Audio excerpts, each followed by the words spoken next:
Halo, perkenalkan saya Alif dengan NIM 1512190.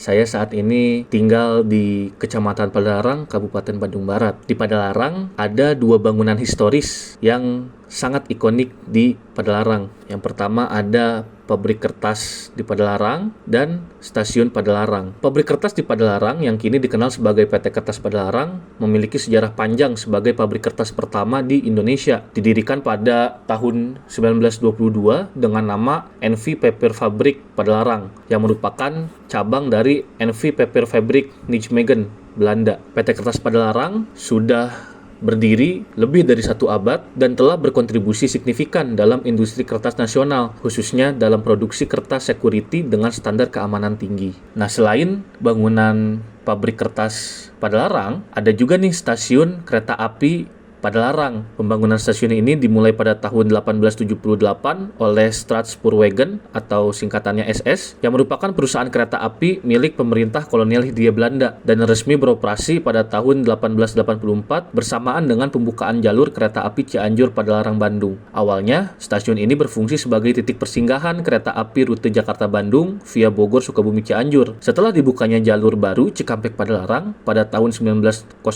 stasiun Padalarang mulai melayani kereta api dari Purwakarta yang mempersingkat perjalanan kereta api Jakarta-Bandung dan menjadi andalannya SS. Baru-baru ini, stasiun Padalarang mengalami pengembangan signifikan dengan menjadi hub untuk kereta cepat Jakarta-Bandung (KCJB). Pada 7 September 2023, stasiun ini mulai beroperasi melayani kereta cepat. Peresmian ini menandai langkah maju dalam modernisasi transportasi di Indonesia, menghubungkan Jakarta dan Bandung dengan waktu tempuh yang lebih singkat, kurang lebih sekitar 30 menit saja. Dengan perkembangan ini, stasiun Padalarang tidak hanya mempertahankan nilai historisnya, tetapi juga bertransformasi menjadi fasilitas transportasi modern yang mendukung mobilitas masyarakat dan pertumbuhan ekonomi regional. Nah, tidak hanya dua bangunan itu saja, tetapi Padalarang juga identik ya dengan stigma-stigma tertentu. Nah, Padalarang ini identik dengan banyaknya truk kapur. Ini diakibatkan dari sejarah dan kondisi geografis yang dikenal sebagai kawasan industri tambang kapur. Padalarang yang terletak di Kabupaten Bandung Barat memiliki formasi batuan kapur yang melimpah, terutama di sekitar kawasan Citatah. Sejak zaman kolonial Belanda, daerah ini sudah menjadi pusat penambangan batu kapur yang digunakan untuk bahan baku semen dan material konstruksi. Karena banyaknya aktivitas pertambangan, lalu lintas di wilayah Padalarang ini sering dipenuhi oleh truk-truk pengangkut kapur dan bahan tambang lainnya. Hal ini membuat daerah tersebut mendapat stigma sebagai wilayah dengan lalu lintas truk yang padat, jalanan berdebu, dan kondisi lingkungan yang terdampak akibat aktivitas tambang. Nah, karena Padalarang ini merupakan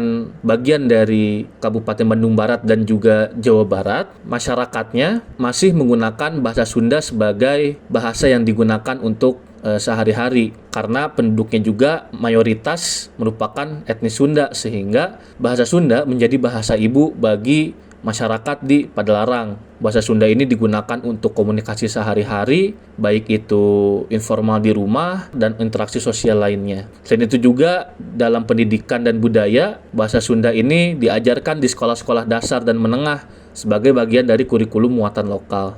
Jadi begitu mengenai Padalarang, semoga ini menjadi informasi baru bagi yang menonton mengenai Padalarang. Terima kasih.